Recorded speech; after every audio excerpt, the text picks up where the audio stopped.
ছেলে হওয়া এত সহজ না, অনেক কিছু ঘুরে আমাদের মাথায়। সব তো তোমারে বইলা বোঝানো যাবে না, তারপরও কিছু বলি শোনো।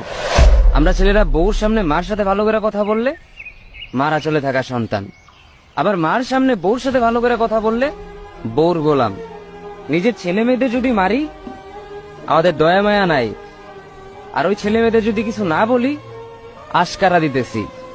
নিজের বউরে দিয়া যদি জব করাই সেই ক্ষেত্রে আমি বউর কামাই খাই, আর যদি বউরে দিয়া জব না করাই আমি সন্দেহ করি।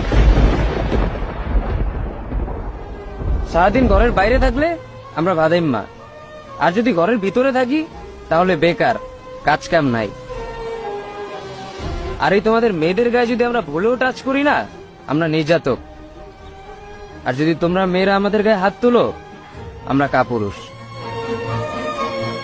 আর একটা ছেলে কি বা করে পুরা লাইফে নিজের জন্য? মার ওষুধের থেকে শুরু করে বউ বাচ্চার প্রত্যেকটা শখ পালন করার দায়িত্ব একটা পুরুষের। কিন্তু কি লাভ এত কিছু কইরা? দিন শেষে একটা ভুল করলেই সবাই ভুলা যায় যে কে কি করছে তার জন্য।